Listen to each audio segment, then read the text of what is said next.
Que Dieu vous bénisse et que la bénédiction du Seigneur puisse vous accompagner. Nous sommes jeudi le 27 avril 2023 où le Saint-Esprit veut que nous puissions toucher et parler de la parole prophétique d'Apocalypse, précisément le chapitre 12. C'est une mission, c'est une commission et une recommandation du Seigneur pour que nous puissions ramener les gens dans la parole. Comme vous le savez, le diable est tellement malin et qu'il a pu combattre encore l'épouse de Jésus-Christ pour essayer de falsifier les Écritures ou la prophétie que l'Esprit nous avait interdit de ne pas en faire un sujet d'interprétation particulière et que c'est poussé par l'Esprit que les hommes ont parlé de la part de Dieu. Car dans l'Apocalypse chapitre 19 verset 10, on dit que adore Dieu. On dit que car les témoignages de Jésus est l'esprit de la prophétie. Pas le don de la prophétie de 1 Corinthiens 12, mais l'esprit de la prophétie. L'esprit de la prophétie ici, il s'agit de grands prophètes de tous les temps et de tous les âges, qui est le Saint-Esprit. Et dans l'Apocalypse chapitre 1 verset 3, heureux celui qui lit et ceux qui entendent la parole de la prophétie et qui gardent les choses qui y sont écrites, car le temps est proche. Prions, bien-aimé Père Céleste, toi l'auteur de cette Bible, toi l'esprit de la prophétie qui avait conduit Adam, qui avait conduit les prophètes. Et un jour tu étais venu dans la chair humaine et tu étais Emmanuel parmi les hommes pour accomplir ta première venue comme étant rédempteur qui vient payer les prix. Et après ton ascension, Père, tu as envoyé l'esprit de la prophétie pour conduire l'Église, pour nous enseigner toutes choses, pour nous rappeler tout ce que tu avais prescrit et pour nous conduire dans la vérité. Toi qui autrefois au temps des prophètes, tu avais parlé aussi par des prophéties, des symboles, des types pour montrer que tu es le même hier, aujourd'hui et pour toujours. Aujourd'hui encore, lorsque tu avais donné la révélation à ton serviteur Jean, tu lui as parlé par des symboles, par des types et par des images. Seigneur, toi qui es l'enseignant des enseignants, puisses-tu descendre, ô Père, pour nous révéler ta pensée, pour nous révéler ta parole. Seigneur, nous t'invitons, toi, le grand esprit de la prophétie, le prophète de tout le temps. Au temps de Noé, c'est toi qui étais le prophète. Au temps de Moïse, c'est toi qui étais le prophète. Au temps d'Abraham, d'Isaac et de Jacob, c'est toi qui étais le prophète. Au temps d'Ézéchiel, Jérémie, Habakkuk, David, c'est toi qui étais le prophète. Et c'est toi le prophète qui était venu comme étant le Fils de l'homme, Dieu prophète. Et c'est toi qui étais le prophète dans les actes du Saint-Esprit. C'est toi qui étais le prophète au temps de Paul, au temps d'Irénée. C'est toi qui étais le prophète au temps de Malachie 4. C'est toi qui es le prophète pour aujourd'hui, pour l'épouse. Conduis-nous, Père, dans le grand prophète qui est la Bible. Car la Bible est aussi notre prophète. Car la Bible est toi le grand prophète sous forme imprimée. Père, conduis-nous dans toute la vérité. Conduis-nous dans ta prophétie. Révèle-nous ta pensée, ô Père. Exerce les oreilles de ceux qui vont écouter ta voix parler. Seigneur, circoncis ma langue. Seigneur, que je ne puisse annoncer que tes oracles, Seigneur, que ta parole puisse être accompagnée de l'esprit de vie pour guérir, pour restaurer, pour rétablir et pour relever ceux qui sont tombés, ramener ceux qui sont rétrogradés et, mon Dieu, amener le salut à ceux qui sont perdus, éclairer ceux qui sont dans les ténèbres, ôter la confusion dans tous ceux qui sont dans la confusion et que nous puissions ensemble, l'Église qui est le corps de Christ, puisse avoir le même salut, la même foi, le même esprit, le même Seigneur, le même langage, la même communion. Oh Seigneur, c'est cela ma prière au nom du Seigneur Jésus-Christ. Que tu puisses commencer avec nous, que tu achèves avec nous, Seigneur, au nom du Seigneur Jésus-Christ. Amen. Ma prédication d'aujourd'hui est intitulée La femme de l'Apocalypse 12. Qui est cette femme de de l'Apocalypse 12. Et pourquoi seulement dans la mathématique de Dieu, le Seigneur avait voulu que cela soit dans l'Apocalypse 12, où nous voyons les chiffres 12, les chiffres du fondement. Et souvenez-vous-en que lorsque Dieu nous parle par les ombres, les images, cela ne signifie pas réellement ce que vous voyez comme l'image ou symbole. Il y a un enseignement spirituel qui est caché derrière ce symbole et cette image. Je vous donne un exemple. Lorsque vous voyez l'image de l'aigle ou l'image de l'agneau, l'agneau veut tout simplement dire que l'action de l'Esprit de Dieu pour la rédemption, pour le sacrifice, et que nous avons vu cette action de l'Esprit se matérialiser dans un corps d'Emmanuel. Et lorsque vous voyez le symbole de l'aigle, ça ne veut rien dire que l'action de l'Esprit qui se manifeste comme le prophète. Or, l'Esprit, c'est l'Esprit de Dieu. Dieu se manifeste comme prophète. C'est lui qui voit loin, c'est lui qui est plus haut. Et lorsque nous voyons la vision de lion, cela montre l'action de l'Esprit de Dieu pour dominer, pour juger, pour conquérir les promesses, conquérir les enfants de Dieu,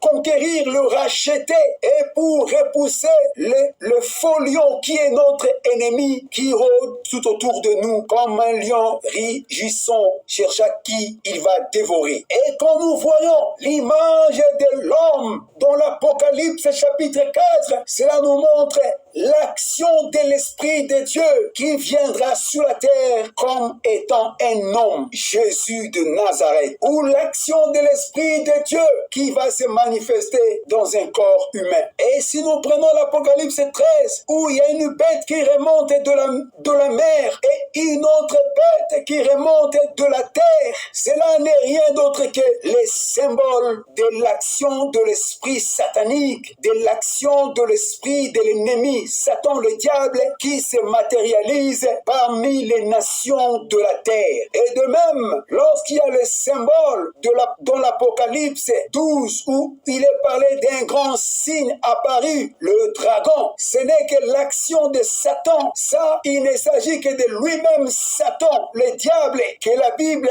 appelle, que le Saint-Esprit le dénomme le dragon. Comme le diable, c'est un esprit et qu'on ne peut pas voir l'esprit de Satan comme ça parce que l'esprit est invisible. Seulement, cet esprit va se matérialiser dans un corps et il sera appelé la bête. Il y a le terme l'antéchrist tout au début de l'Église et vers le milieu de l'Église, il avait reçu encore un autre titre qui était le faux prophète parce qu'il y avait l'instauration papale au cours des âges de l'Église et vers la fin, après l'enlèvement, le même esprit sera appelé la bête, le dragon. Vous voyez comme lorsque nous voyons aussi les symboles des sceaux dans l'Apocalypse 6, où nous voyons le cheval blanc, le cheval rouge, le cheval noir, le cheval pâle, ça représente tout simplement l'action de Satan, l'action de l'antéchrist tout au long des âges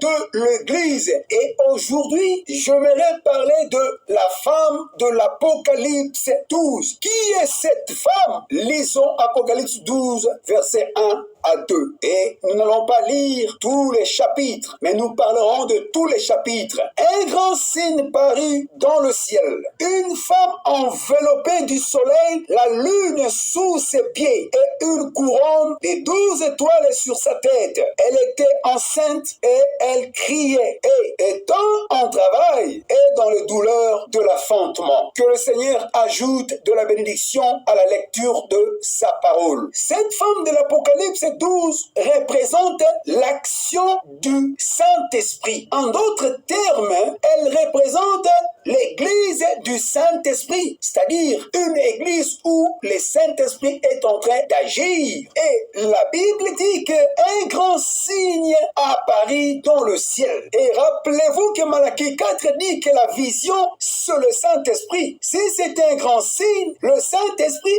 est le super signe. Et c'est l'action du Saint-Esprit dans une église véritable, authentique de Dieu. Parce qu'une femme dans la prophétie représente toujours une église. Dans la prophétie d'Ésaïe, on nous montre 7 femmes qui saisiront un seul mari, mais elles vont demander seulement de porter le nom de l'époux. Ça, ce sont les églises organisées qui portent le nom du Seigneur, mais elles ne sont pas l'église du Seigneur parce qu'elles se nourrissent avec des credos, des dogmes, les interprétations particulières et elles ont leur propre habit conçu de main des hommes qui est leur religion, représentée par le figuier que Adam et Ève avaient cherché à couvrir leur nudité.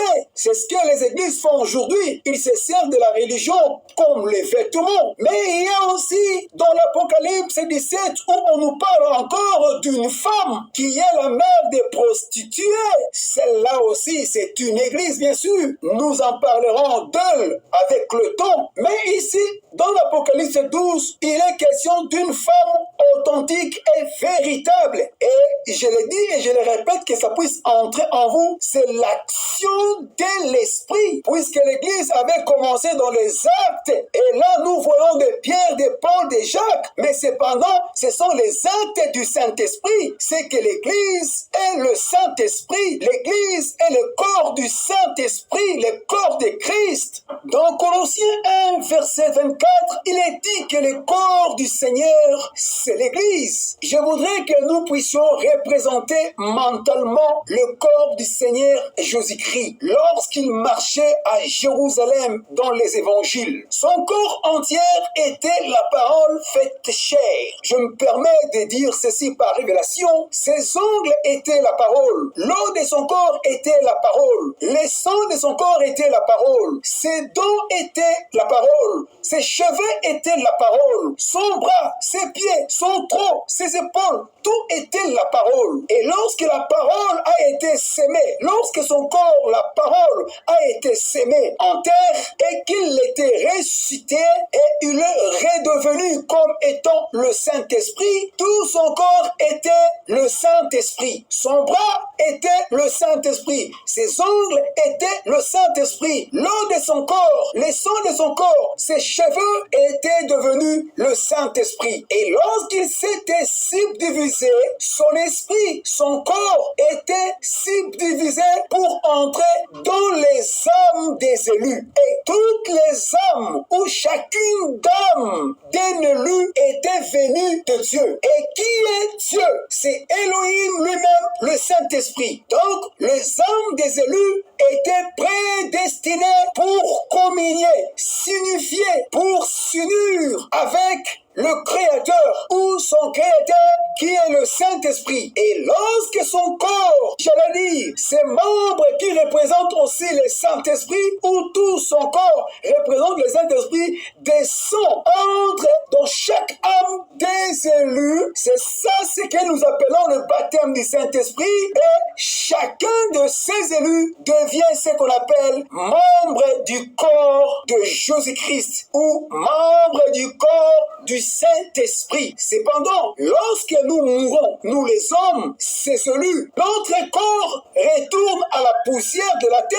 Ce n'est pas notre corps qui est réellement le membre du corps, mais notre corps permet en ce que le Saint-Esprit, lorsqu'il entre en toi, il te fait son bras, il te fait ses pieds, il te fait son épaule. À celui-là qui est au Canada, il fait son épaule. À celui-là qui est en France, il fait sa jambe. À celui qui est au Congo, il fait son bras, ainsi de suite. Cependant, tous ces membres sont le Saint-Esprit. Voilà ce que nous appelons l'Église de Christ, qui est le corps mystique, le corps invisible, le corps universel. Et si tu n'as pas le Saint-Esprit en toi, tu ne peux pas être appelé le membre du corps de Christ. Je veux que nous soyons spirituels spirituelle. Nous puissions voir les choses de la manière invisible et spirituelle. C'est comme lorsqu'il est dit dans le livre des Éphésiens 4, étant monté dans les hauteurs, il a émené les captifs, il a fait les dons aux hommes, les uns comme apôtres, les autres comme prophètes, les uns comme évangélistes, docteurs, pasteurs, ainsi de suite. Saint-Esprit l'écrit bien comme pasteur. Nous ne sommes pas des vrais pasteurs. C'est lui qui est le véritable pasteur, le Saint-Esprit. Nous sommes comme. Nous ne sommes pas des vrais prophètes, évangélistes. C'est lui qui est le vrai pasteur, le vrai évangéliste, le vrai apôtre. Nous sommes comme. C'est-à-dire, c'est lui qui est le vrai. Nous ne sommes que de représentation physique de celui qui est spirituel. Voilà pourquoi j'ai dit, cette femme de l'Apocalypse 12 est l'action du Saint-Esprit, ou autrement, l'église véritable du Saint-Esprit, où le Saint-Esprit est en train d'œuvrer. Et la prophétie dit que la femme était enveloppée du soleil, couronnée de 12 étoiles, et sur ses pieds il y avait de la lune. Et la femme était enceinte, en pleine douleur de l'enfantement pour enfanter. Vous savez, lorsqu'une femme est enceinte et qu'elle est prête pour accoucher, elle ne fait que pousser des cris et elle se sent toujours des douleurs atroces. Et le soleil sur sa tête ne représente que le Rédempteur. Malachie 4, verset 2, le soleil de la justice. C'est une église du Saint-Esprit où le Rédempteur est vivant en train de clairer, et la ligne sous ses pieds qui représente l'ombre de l'Ancien Testament. Hébreux 10, verset 1. L'Ancien Testament n'était pas le soleil, mais c'était la lune, et la lumière de la lune vient du soleil. L'Ancien Testament parlait du Rédempteur, du Christ, qui est la tête de l'église. La loi était l'ombre de la réalité. La réalité, c'est Christ qui était venu accomplir la loi et payer le prix de son sang, racheter et donner la vie éternelle aux disciples. Le couronnement des 12 étoiles, c'est l'enseignement des apôtres. Comme Paul l'a dit, par le Saint-Esprit qui est l'Église, nous sommes posés sur le fondement des prophètes et des apôtres, à savoir Jésus-Christ, la pierre angulaire, non pas créer un autre fondement en dehors de ce qui a été déjà posé.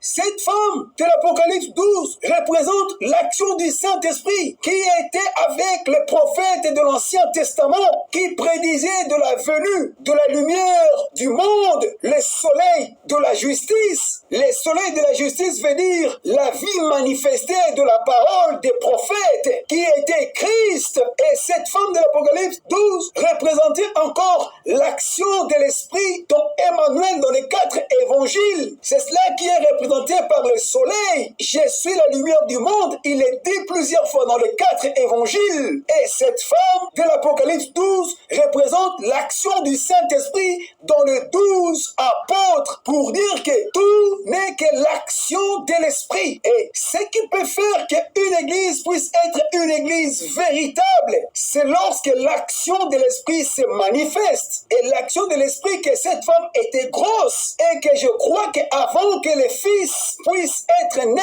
l'eau, le sang était sorti de son corps. Comme lorsque toute femme veut mettre au monde, la première chose qui sort d'elle, c'est l'eau, le sang, et enfin c'est la vie qui sort, l'enfant. Et on donne le fessé de l'évangile, et l'enfant pousse les cris. C'est cela le réveil de l'épouse, le réveil du Saint-Esprit. Et si cette femme est l'action du Saint-Esprit, c'est seulement du Saint-Esprit que le Saint-Esprit peut sortir. Le Saint-Esprit dans Ananias a fait sortir le Saint-Esprit dans Paul. Le Saint-Esprit dans Pierre a fait sortir le Saint-Esprit dans Corneille. Vous voyez, c'est dans l'action du Saint-Esprit que le Saint-Esprit qui formera l'épouse sortira. Et je disais, pour qu'une église puisse être une église véritable, comme lorsque nous disons les actes des apôtres, ce n'est pas les actes des apôtres. Le Saint-Esprit nous a corrigé que c'est les actes du Saint-Esprit. Il faut qu'il y ait l'action de l'Esprit se manifestant. Et c'est aussi lorsque cette Église est couronnée de l'ordonnance royale des 12 apôtres et que cette Église marche sur les traces des apôtres dans la conduite du Saint-Esprit, dans l'obéissance présence, dans la présence de la colombe de feu. Et c'est cela même le retour à la foi apostolique, qui veut rien dire que l'enseignement ou la révélation qu'avaient reçu les apôtres. Et ce qui peut faire que l'Église puisse être aussi une Église véritable est que lorsque le Rédempteur, le soleil de la justice lui-même, qui est la lumière de la parole vivante, est manifesté ou qui manifestait avec le prophète dans la puissance mécanique et dynamique et dans ses apôtres, est au milieu de vous et contrôle son Église. Il donne son intelligence à ses élus, à ses membres, et voilà pourquoi il est montré que cette femme montre l'action du Rédempteur, l'action du Saint-Esprit dans l'Église. Et déjà, nous avons des écritures dans l'Ancien Testament et le Nouveau Testament qui nous parlent qu'une femme représentait une Église. Ésaïe chapitre 26, verset 17, Ésaïe chapitre 21, 3, Ésaïe 54, 6. Et dans Jérémie, vous le verrez, dans Éphésiens chapitre 5, verset 23 à 28. Et dans le langage prophétique de Dieu et le plan de Dieu, cette femme ne représente pas l'épouse. Sinon, ça ne va pas marcher, car l'épouse sera enlevée en un clin d'œil et elle changera de dimension. Mais lisez bien, minutieusement et calmement, vous remarquerez que cette femme va aller au désert pour 3 ans et demi. Déjà, les 3 ans et demi, ça nous amène à toucher le 70 semaines de Daniel, le 1 semaine qui est restée pour les Juifs, c'est-à-dire dans ces 1 année qui vaut cette année, il y a 3 ans et demi de la prédication de 2 chandeliers, les 2 oliviers. Donc, les déplacements de cette femme de nation vers le désert qui représente l'Orient, Israël, c'est le déplacement de l'action du Saint-Esprit. Car le Saint-Esprit, c'est l'Église qui va aller vers Israël pour redevenir encore l'Église juive, ou l'action du Saint-Esprit vers le 144 000 au moyen ou par le 2 chandeliers. C'est les 7 chandeliers, c'est les 7 églises, qui n'est qu'une seule église. Les 2 chandeliers aussi de l'Apocalypse 11 sont aussi l'église. Pas 2 églises, une seule église. Une seule action du Saint-Esprit. Aujourd'hui, c'est cette même action du Saint-Esprit qui va aller pour les Juifs. Et vous allez me dire que, tu veux dire que le Saint-Esprit est aussi une femme? Écoutez, l'épouse, c'est l'époux sous forme de la femme. C'est l'époux qui était devenu l'épouse alpha du premier âge où les actes du Saint-Esprit. C'est le même époux aujourd'hui est l'épouse oméga aujourd'hui dans le dernier jour. Voilà pourquoi il est le premier et le dernier. L'épouse et l'époux sont un et un seul. Et vous remarquerez que cette femme n'est pas une église organisée, une église dénominationnelle. Elle est différente de la femme de l'Apocalypse 17. Il y a une coupe qui contient le sang de saint, et cette coupe représente sa doctrine qu'il est en train de faire avaler le roi de la terre et toutes les nations en les amenant dans la suire, dans l'abomination. Et sur son front, on a gravé un nom mystérieux, Babylone la grande. Il y a eu Babylone au commencement de la Bible. Il y a eu Babylone au milieu au temps de Jésus, Rome qui dominait les Juifs. Et il y aura Babylone vers la fin, le temps que nous vivons.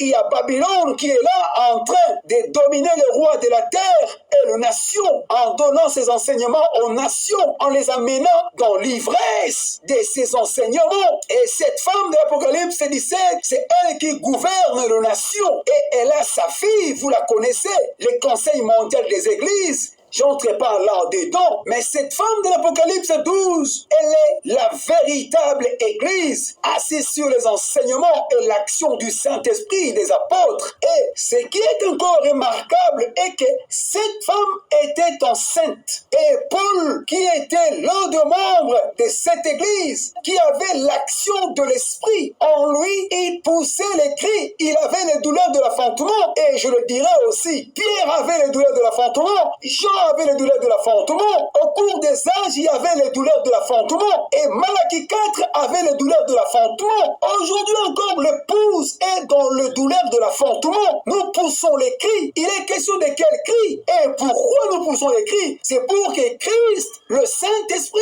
puisse être formé dans le cœur des élus. Voyez, le Saint-Esprit en nous, le Saint-Esprit dans Malachie 4, le Saint-Esprit dans l'épouse, le Saint-Esprit dans Paul, le Saint-Esprit dans Pierre, Jacques et André et les apôtres, pousser les cris afin que le même Saint-Esprit puisse être formé dans les autres âmes, dans les autres cœurs des élus de Dieu qui écoutent ces cris. Nous pouvons lire Galates 4, verset 19. Nous pouvons lire les cris concernant le cri Matthieu 25, verset 6, 1 Thessaloniciens 4, verset 16. Et concernant les douleurs de l'enfantement, il y a les Écritures. Mais je prends Galates 4, verset 19. C'est comme je vous l'ai dit que c'est seulement dans l'église du Saint-Esprit, dans l'action du Saint-Esprit, où sortira l'église épouse remplie du Saint-Esprit pour être enlevée. Et remarquez, cette femme enceinte, oui, elle pousse des cris et jusqu'à ce qu'elle a enfanté un fils. On peut dire un fils mâle. Et le terme fils se différencie du terme enfant dans ce sens qu'un fils, c'est un fils mature. Ici, dans la prophétie, c'est un fils adopté. C'est un fils qui atteint l'adoption. Comme selon Galates, on dit que aussi longtemps que l'héritier, c'est un enfant, il ne diffère à rien un esclave. Il faudrait que cet héritier soit placé sous des tuteurs et des administrateurs, qu'on puisse le former jusqu'au temps marqué par son père, jusqu'à ce qu'on va voir que oui, le fils, il reflète complètement, totalement son père. Il réagit comme son père. Il se comporte comme son père. Il a les caractères de son père. Lui et son père, ils font un et un seul. Et c'est en ce moment-là qu'il peut hériter son héritage. Il peut hériter le Saint-Esprit. Il peut hériter le contrôle suprême, comme le prophète Malachie 4 était adopté. Mais nous ne pouvons pas être adoptés sans avoir le vertu en nous. Et surtout, on ne peut pas être adopté en surmontant les vertus qu'on appelle l'amour fraternel. S'il n'y a pas l'amour fraternel entre nous, oublions l'adoption. Ne nous séduisons pas pour dire que nous sommes adoptés. Cependant qu'il y a de l'amertume, il y a de la haine, il y a des divisions, des séparations, des insultes, des assassinats, des empoisonnements contre nous. Nous ne sommes pas unis, nous sommes divisés, nous sommes en guerre, des langages, des mots, des insultes. Nous nous disputons des ministères, de révélation et de la parole. Or, le Seigneur n'avait pas regardé son égalité avec Dieu comme une proie à arracher, et il ne se disputait pas avec son Père pour dire que c'est moi qui est Dieu, ce n'est pas toi. Et le Père répond, c'est moi qui est Dieu. Le Fils dit que non, c'est moi qui est Dieu. Mais non, nos ministères sont devenus comme des poids à arracher. C'est moi qui ai le remplaçant du Branham. C'est moi qui est celui-ci, la bouche autorisée. C'est moi qui est le plus puissant. C'est moi qui a beaucoup de révélations. C'est moi qu'on doit beaucoup plus considérer.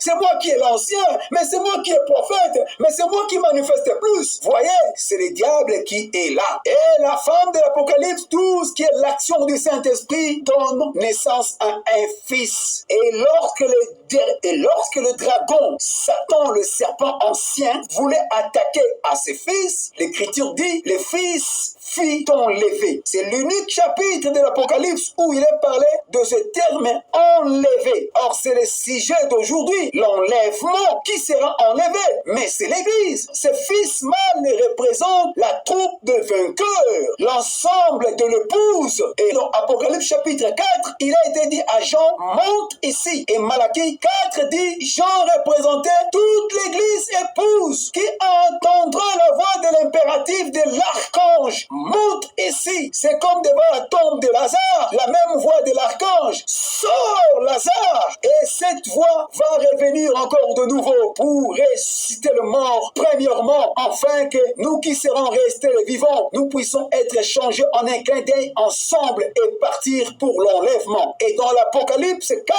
Jean représentait toute l'Église. Et Malachie dit, une seule personne peut représenter toute une Église. Remarquez Benjamin, le frère de Joseph, seul, il représentait les 144 000 et ses fils mâles représentent l'ensemble de l'épouse. Et même la vision de la tente où la colonne de feu qui était sur Branham parlait à un homme après avoir le quitté. Cet homme représentait l'épouse. Et nous sommes dans l'Apocalypse chapitre 12 verset 5 où il est montré qu'elle enfantant un fils qui doit paître toutes les nations avec une verge de fer et son enfant fut enlevé vers Dieu et vers son trône. Remarquez ici, dans notre prédication de les 7 promesses parfaites de l'épouse données à son épouse, nous avions dit que toutes les promesses qui sont citées par l'Esprit, qui sont prononcées par l'Esprit, ce sont des promesses qui concernent toute l'Église des nations. Et ici, vous remarquerez, on dit que ce fils mâle doit paître toutes les nations avec une verge de fer. Et maintenant, la promesse concernant l'Église de Thyatire, vous remarquerez que l'Esprit a employé le même terme à celui qui vaincra. Je lui donnerai de l'autorité sur les nations et il les pètera avec une verge de fer. Il les brisera avec une verge de fer comme on brise de l'argile. Vous voyez qu'il s'agit de toute l'épouse. Et ici, remarquez, on dit encore, le fils fut enlevé vers Dieu et vers son trône. Il y a la promesse du trône pour ses fils. Allons à l'Apocalypse 3, verset 14 à la fin. À celui qui vaincra, je lui ferai asseoir sur mon trône comme moi-même je me suis assis sur le trône de mon père. Vous voyez qu'il s'agit ici de l'épouse. Ce fils mâle représente toute l'épouse à partir de celle du Saint-Esprit jusqu'à l'âge de l'épouse que nous nous retrouvons aujourd'hui. Et dans le verset 6, on dit que et la femme s'enfuit dans le désert où elle avait un lieu préparé par Dieu afin qu'elle y fût nourrir pendant 1260 jours. C'est ça ce que je dis, que l'église du Saint-Esprit ou l'action du Saint-Esprit va quitter les nations après le départ de l'enfant, après le départ soudain, l'enlèvement, pour que l'action du Saint-Esprit puisse rentrer et retourner vers les Juifs et que l'action du Saint-Esprit puisse nourrir les 144 000 par le canal de 2 chandeliers, les 2 oliviers, en leur prêchant le même évangile de Pentecôte que nous écoutons aujourd'hui. Le même esprit d'Élie ira vers eux. Et je voudrais corriger un peu une interprétation de la femme de l'Apocalypse 12 avant que nous puissions prendre encore d'autres dimensions. Cette vision de l'Apocalypse 12 ne parlait pas de Marie Magdala, mais c'est une prophétie qui concernait l'avenir de ce qui va arriver plus loin, parce qu'à ce temps de cette vision, Marie n'existait plus. C'était après Marie. Et si vous lisez l'histoire de Marie, Marie n'avait pas fui dans le désert pour faire 3 ans et demi. Il avait fui en Égypte avec l'enfant jusqu'à ce qu'elle devrait attendre la mort d'Hérode. Et notre Seigneur n'était pas enlevé. Il ne faut pas appliquer le terme enlèvement pour notre Seigneur. Le terme approprié pour notre Seigneur, c'était l'ascension, parce que ses disciples étaient là devant lui en train de le regarder comment il montait jusqu'à ce qu'une nuée les déroba. Mais c'est différent d'un clin d'œil, le changement de dimension, la disparition que nous appelons l'enlèvement. Personne ne verra sa femme, son prochain, son frère en train de monter comme ça en le regardant partir. Et dans l'Apocalypse 12, verset 3, on nous parle d'un autre signe paru encore dans le ciel. Mais cette fois-ci, c'est maintenant le dragon rouge avec 7 têtes d'icorne et sur ces têtes de diadème, et c'est lui le diable, le serpent ancien, Satan le diable, qui cherche à combattre, à tuer les enfants de Dieu aujourd'hui par les empoisonnements dans l'église, cherchant à faire la pression à l'église, de changer ou modifier la Bible, cherchant à mener les églises pour se soumettre à lui. Et le mystère de l'uniquité agit déjà, il faut seulement que celui qui les retient ait disparu. Nous sommes dans 2 Thessaloniciens, chapitre 2, qui retient le mystère de l'uniquité, qui empêche que le dragon rouge ne puisse pas toucher l'épouse, ne puisse pas agir sur l'épouse, sur le Saint-Esprit. Qui est le Saint-Esprit? Mais c'est Christ. Je ne vous abandonnerai point, je ne vous délaisserai point, je serai avec vous et même en vous jusqu'à la consommation du temps. C'est Christ qui est avec nous, et le dragon rouge ne peut pas toucher l'épouse de Christ. Il n'a pas ces droits-là, il n'a pas cette autorisation, car l'époux est avec son épouse pour la préparer, et l'épouse n'écoute que son époux, il n'écoute pas par la voix d'un étranger. Et comme lui, les dragons rouges, Satan, les diables, il cherche à dévorer l'épouse dans le verset 4, lorsque l'épouse se manifeste, lorsque l'épouse grandit jusqu'à atteindre l'adoption, le contrôle suprême, l'épouse contrôlant la nature. Romains 8, verset 22, la création tout entière soupire et souffre des douleurs de l'enfantement. La création attend la manifestation des fils de Dieu. Et les fils de Dieu commencent déjà à se manifester et à manifester leur Père, leur Dieu, car leur Dieu se manifeste en eux. Et voilà lorsque les dragons rouges osent toucher et une guerre va s'éclater au ciel. Nous sommes dans verset 9. Une guerre va s'éclater au ciel à partir du verset 7 au verset 9. Comme c'est Michael qui l'avait vaincu au premier combat au ciel pour le faire précipiter avec les anges et qui à la croix le Seigneur l'avait écrasé la tête, il est toujours vaincu, il sera toujours vaincu. Et Michael va le vaincre encore et il ne sera pas vainqueur, car Michael et ses anges combattirent contre le dragon rouge, Satan, le diable et le serpent ancien, et les dragons aussi avec ses anges. C'est comme j'ai toujours dit, Michael et ses anges représentent Christ et son épouse, et les dragons rouges et ses anges représentent Lucifer et ses anges, mais ils ne furent pas le plus fort, et leur place ne fut plus trouvée dans le ciel. L'Écriture dit dans verset 9, il fut précipité les dragons, le serpent ancien appelé le diable et Satan, celui qui séduit toute la terre. Vous voyez que c'est lui qui séduit au moyen de faux prophètes, apôtres, faux docteurs, faux pasteurs, faux évangélistes, au moyen des dogmes, des credos, des catéchismes. Et il dit que Dieu est dans l'église. Or, Dieu n'est pas dans l'église, Dieu est dans sa parole. Il dit que les femmes peuvent prêcher. Il dit que les femmes porter des pantalons, ça ne fait absolument rien. Les femmes se maquillant fait absolument rien. Laissez les femmes tranquilles, c'est ce qu'il prêche dans son église. Il organise son église avec la politique, 50% politique, 50% la chrétienté. Mes frères, Satan n'est pas encore précipité sur la terre. Lorsque dans la première guerre au ciel, lorsqu'il voulait qu'il soit aussi adoré comme Dieu et qu'il a été précipité, bien sûr, il foulait ses pieds dans les jardins d'Éden et même dans le désert.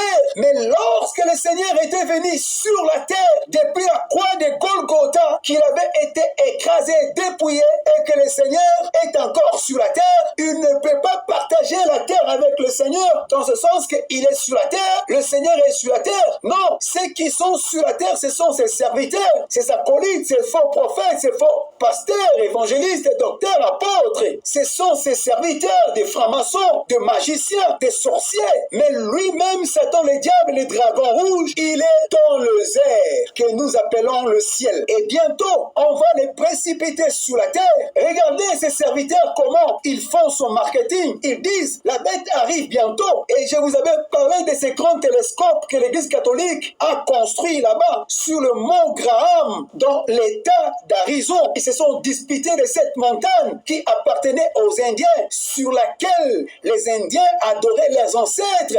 Ils adoraient les astres. Maintenant, l'Église catholique a fabriqué le télescope le plus grand du monde, surnommant ce télescope Lucifer, dans le but que les télescopes observent le ciel, les étoiles, parce qu'ils sont dans l'attente d'un Jésus ovni, une étoile appelée un Jésus ovni qui va descendre. Vous voyez, qui est ce Jésus ovni? Mais c'est leur chef, le dragon ancien, Satan le diable. Souvenez-vous d'Ésaïe 14. Oh, toi, Lucifer, astre brillante, il est un astre brillant qui a été précipité. C'est une prophétie. Bientôt, le diable va être précipité sur la terre. Il va tomber sur la terre et s'incarner dans l'homme le plus influent du monde, politico-religieux, qui ne sera pas un président quelconque d'un pays, mais qui sera un chef religieux, un pape. Et c'est à ce moment que le pape ne sera plus le faux prophète, il deviendra la bête. Il était d'abord l'antéchrist dans l'état de l'esprit aux premières heures de l'église, et au milieu de l'église, il était devenu maintenant le faux prophète, parce que là, il avait pris un corps pour se placer à la première place, à la tête d'une église organisée. Et bientôt là, il deviendra la bête qui paiera contre les léopards ou les lions affamés et restera vivant. Tu seras déchiqueté. Et lorsqu'il deviendra la bête, c'est dans ce moment-là que la nouvelle ordre mondiale rentrera dans toute sa vigueur. Et la nouvelle ordre mondiale, ce n'est rien d'autre que Apocalypse chapitre 13, verset à partir de verset 16. Et elle fit que tous, petits et grands, riches et pauvres, libres et esclaves, reçussent une marque sur leur main droite ou sur leur front, et que personne ne put acheter ni vendre sans avoir la marque et le nom de la bête ou le nombre de son nom, parce que la nouvelle ordre mondiale sera liée aux finances, à l'économie du monde. Et retenez que c'est son église qui a beaucoup plus d'argent, plus que toutes les autres églises. Et souvenez-vous-en que tous les rois de la terre, tous les gouvernements du monde sont sous son contrôle. C'est lui qui sera le président du monde entier, le chef suprême du monde entier. Il va imposer l'économie du monde entier.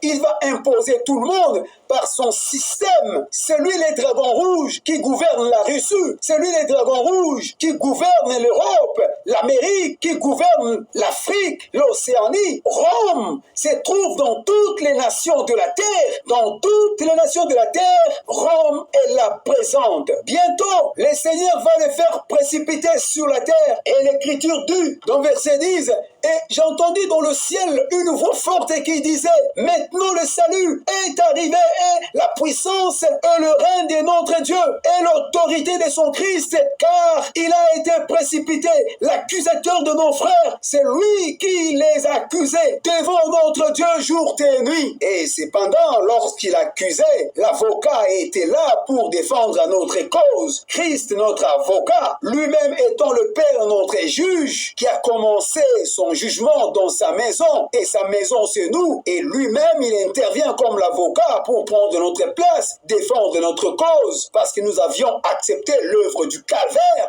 et l'œuvre du calvaire se trouve dans notre cœur, dans notre vie, et nous portons la croix chacun de nous, parce qu'il est écrit dans 11, ils l'ont vaincu à cause du sang de l'agneau et à cause de la parole de leur témoignage, et ils n'ont pas aimé leur vie jusqu'à craindre la mort. Oui, c'est à cause du sang. Le sang parle mieux que le sang d'Abel. Son sang nous défendait.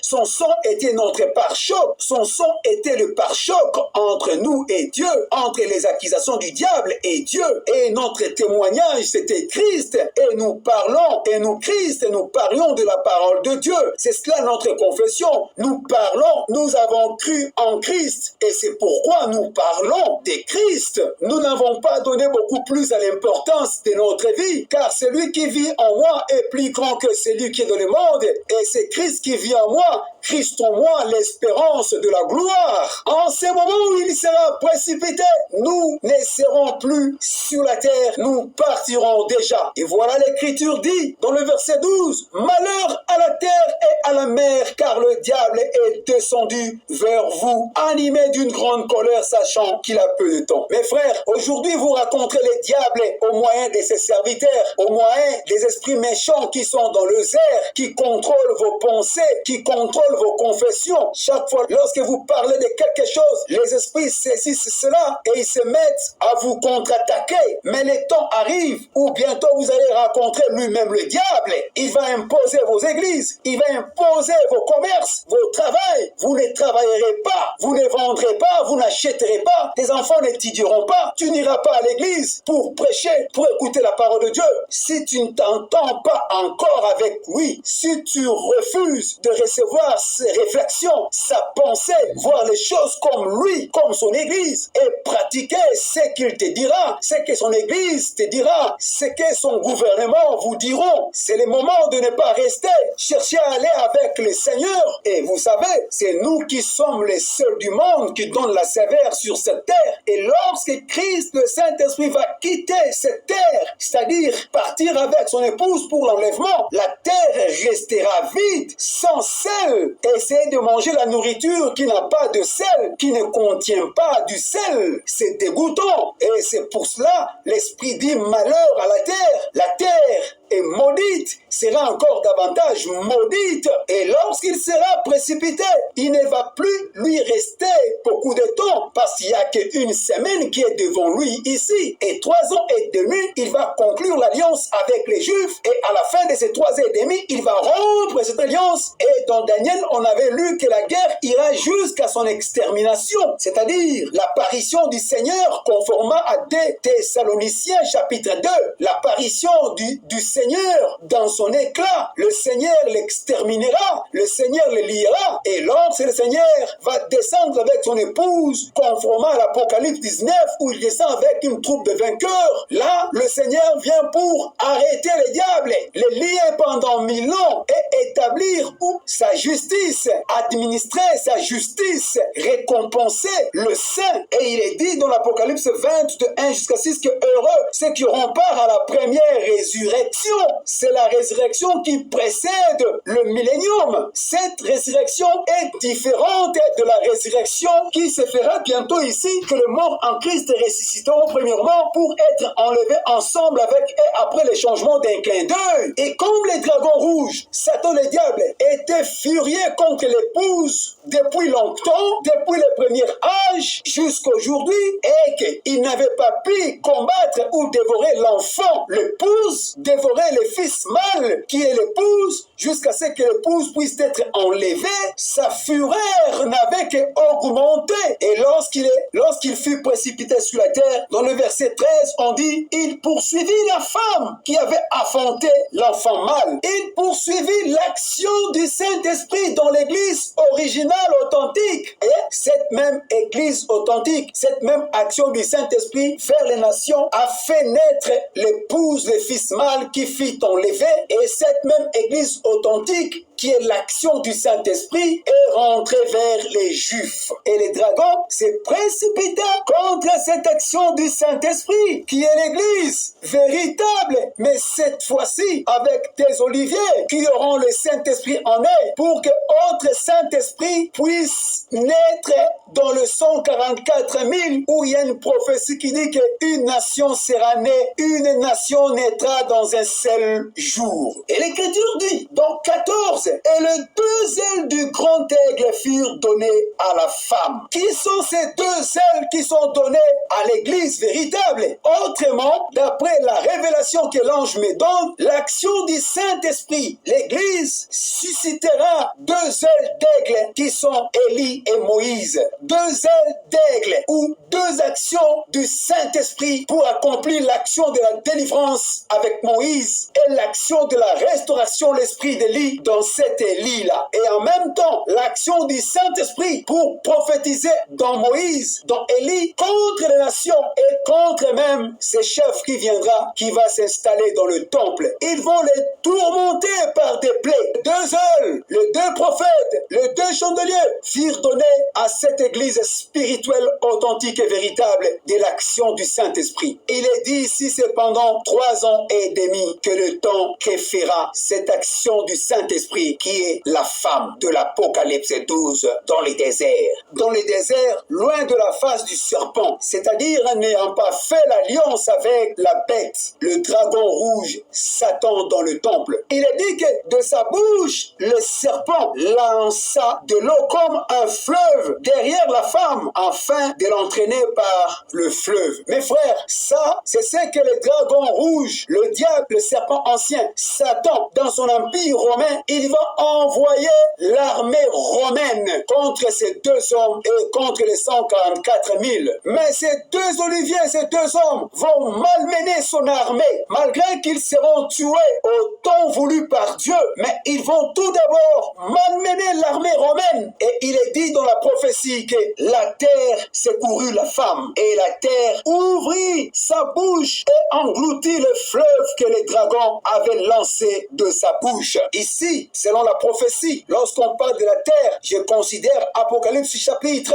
13, verset 11, cette bête qui remonte de la terre qui les représente, qui est l'Amérique. Cette bête à deux cornes qui était un bison, qui avait l'apparence de l'agneau, une nation religieuse, une nation soi-disant chrétienne, mais qui a le langage des dragons, de Satan. Le langage de l'Amérique sur le plan de sa civilisation est diabolique et sur le plan de sa politique, c'est le diable qui exerce son autorité. Ici, la terre représente certes une nation qui va essayer un peu de défendre le 144 000, parce que, souvenez-vous, ce sont des Juifs, et il y a des nations aujourd'hui, malgré qu'ils sont sous la dominance de Satan, et Satan fut l'ennemi des Juifs depuis longtemps, mais il y a quand même de ces nations-là aujourd'hui qui prennent part des Juifs, qui interviennent pour les Juifs, nous les savons tous, et aujourd'hui, le même diable, le dragon rouge, il cherche à vomir ses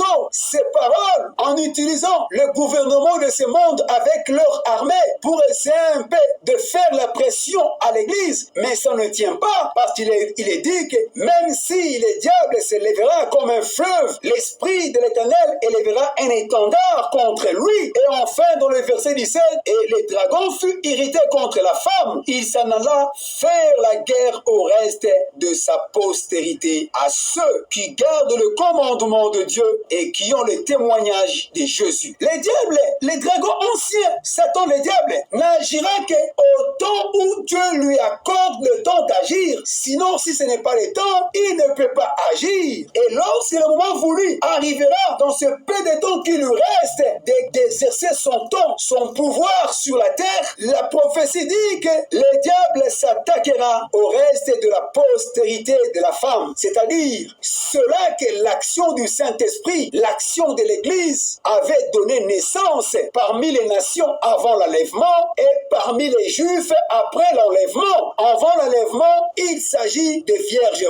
folles dans Matthieu 25 qui avaient manqué de l'huile, qui n'étaient pas entrées aux noces, et les 144 000 qui seront scellés. Les diables ira faire la guerre au reste de la postérité de la femme. Ça sera la grande tribulation générale.